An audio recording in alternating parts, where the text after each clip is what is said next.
Welcome back to the With Joe Wehbe Podcast. I want to talk today about the idea of remembering who you are. I'm going to start with the idea of aloneness. We've talked about this before. The importance of being alone. Being alone is one of the blog posts I've written. We've done a podcast on the difference between loneliness and aloneness. Aloneness is this ability to survive and thrive when you're on your own. On a very micro, relatable day-to-day level, it's taking yourself on dates, spending time with yourself, being able to listen to your own consciousness or thoughts and process them, and not just constantly distracting yourself, and not trying to take energy from others and just try and distract yourself with others and relationships. Because when you're in that mode, that's when you feel lonely, when everything goes away, and that's why you feel lonely. The Anthony DeMello quote, which I love, is, "Loneliness is not cured by contact with others. It's cured by contact with reality." That is, being in nature the way you're designed to be, which is often, at times, alone. We're not hermits. I'm not saying ostracized from society. I'm saying time to be alone. Now, why? Why alone? Well, when you're alone, the way you are is who you are. Not when you're lonely, when you're alone. So if you're alone and you can't deal with yourself, that's a reflection of your life. And you can think about it as this. It means you can't handle your own company. That's literally what happens when you struggle to be alone with yourself. You can't handle your own company. That's very unhealthy, I would suggest. Very unhealthy. I think we all should seek to have a better relationship with that person, us, and be able to be alone with them. Think about it this way. If you were really great friends with someone, but you always needed a third person to be there, three or more, or you needed a group because it was kind of awkward when it was just you two, how great's the friendship? If it was a romantic relationship and you only want to hang out with them in group settings, you never actually want to be alone with them. That's really awkward. Is that really a good relationship? And so why is that any different to the relationship we have with ourselves? Right? If that logic holds, there's no scenario where we can't get better at being alone with ourselves. Now we can talk about COVID, and I don't know, in any marketing material or business's messaging or any format of communication at the moment, there's a lot of concern expressed for how people are doing at this difficult time of COVID. Now, it's hard for me to comment on this because being in Sydney has been probably one of the best places in the world at keeping community transmission low, being very proactive with tracing, and it hasn't really impacted our little part of society for too long. So the prolonged effects of having to stay at home and being locked down are certainly, I'm not the best place to comment on. But when it was a big factor, when it did come on in 2020, I started thriving, personally. Not in any externally measurable way, but personally, my experience of life got better. I just found there was less clutter, there was less obligation, I was forced to confront myself and spend more time with myself and find habits that were largely meaningful and days that were built well that required not much experience and contact with others. And so luckily I thrived. So I was one of the lucky ones. I actually profited more from COVID on the scale of my life than I lost. It's one of the best things that ever happened to me, if not the best. So it's hard to comment. But I do take issue with this absolutist stance that COVID's bad and that it's negatively impacted everyone's lives and we're all the worse for it. A lot of people have suffered. Granted, I appreciate that. But it would be very inaccurate to make a sweeping statement and say that everyone's struggling at this time and that we should all feel sorry for ourselves. Now again, I don't want to be locked in my apartment for the next 3 months or anything like that.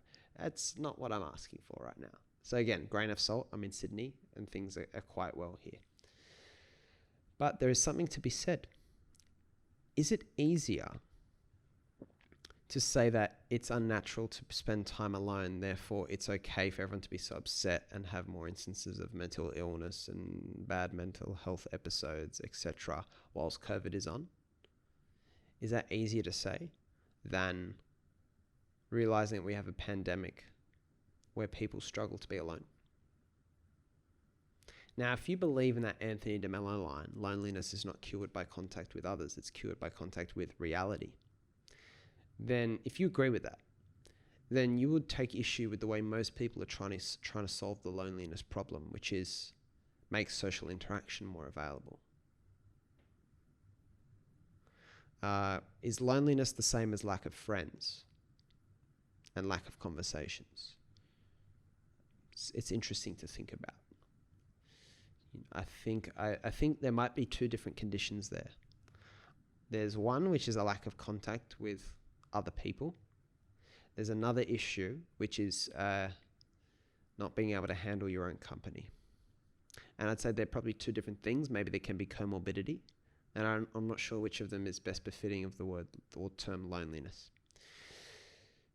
But it shouldn't be mayhem every time you're forced to spend more time with yourself. Granted, just like with a romantic partner, maybe there's only so much of yourself you can take without contact with others, but it shouldn't be completely doom and gloom. What I suspect with the COVID thing is that it is easier to say that it's unnatural to spend more time alone than it is to admit the opposite.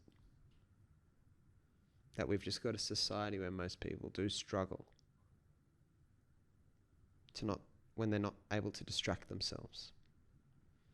And in support of my theory, I think I've just observed the people I do know, and the ones that seem to have, again, I've talked in the past episodes about inner versus outer world, and the ones who seem to have a grip on their inner world seem to deal pretty okay with various lockdowns and restrictions and stuff.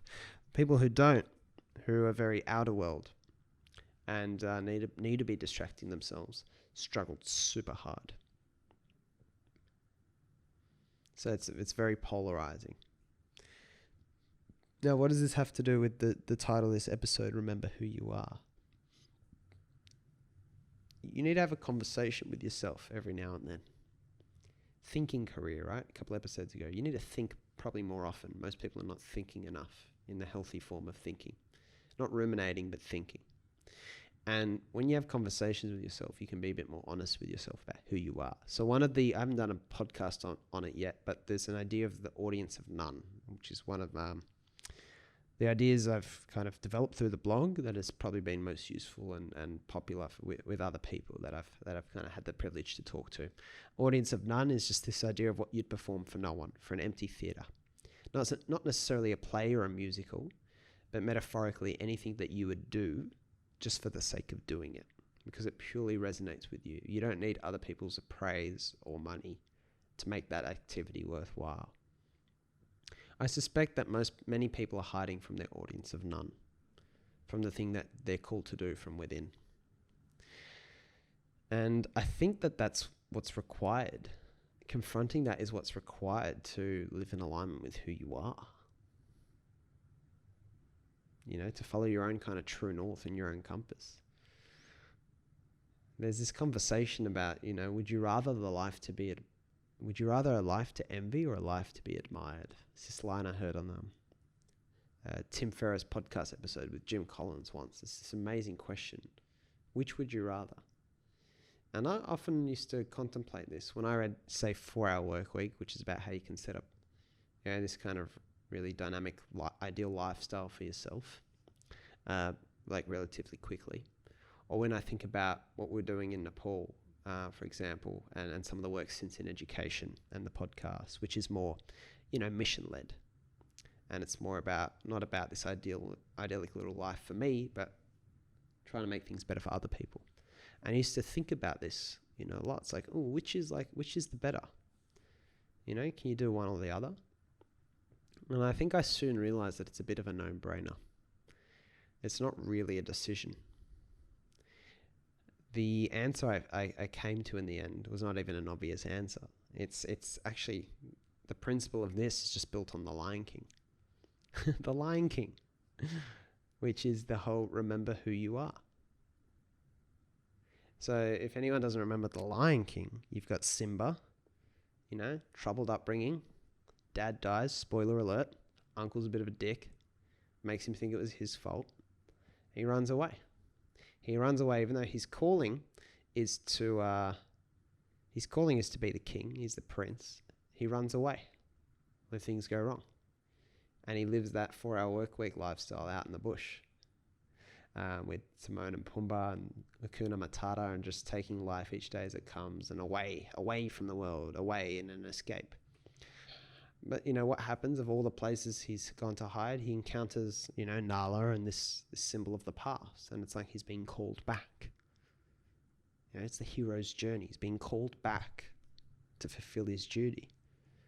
And when he's tossing over, this call on Nala and all this stuff, and, he doesn't want to go back, there's nothing for him there, blah, blah, blah. He comes into the baboon, Rafiki, who, literally and obviously figuratively beats him over the head with a stick and says, you've run away from who you are. And that's that reflection, that scene where he, sees Mufasa again. It's that you can't run away from who you are. It's saying, remember who you are. So I guess my takeaway was, whatever the right, life pathway is for you, if you don't live in alignment with it, then it won't last. Some link will push you back onto the path you're meant to be taking. Remember who you are. So I guess the prompt for today is to protect against the downside that you're running away from who you are. And one of the most powerful things I think I ever do is just schedule in, normally on a Sunday or when I go for a walk. Some people, maybe it's meditation. That time not to just stop the mind, but that time to actually think and have a conversation with yourself. And if you think about these things, like what your audience of none is, what the least your life could be is what's the most basic version of your life you'd be stoked with on a day-to-day basis. If you had 5 years to live, how you'd live differently. If you start to think about these questions and then why you're not spending more time living in alignment with the answers to those questions, you might start to just think about, am I running away from who I am? And so it's the time alone which can often be the reminder. Or alone, or basically less the distractions. So thank you. It's been another enthralling episode, for me at least, for the With Joe Wehbe podcast. Thank you very much for tuning in. Hope you remember who you are. Damn. Come on, guys. If not, what a good prompt to go watch Lion King. I might do that tonight. It's Friday, so nice way to open the weekend. It's a classic. Obviously, remember that if this will make an interesting conversation with anyone, to share it with them and maybe follow up for a chat after, because after all, the best way to open 1,000 doors for you is to concentrate on opening doors for others. I'd love this podcast to be a little seed of that with those close to you. If not, maybe I'll try again to give you something more useful tomorrow, so you'll have to come back then. Thanks, guys.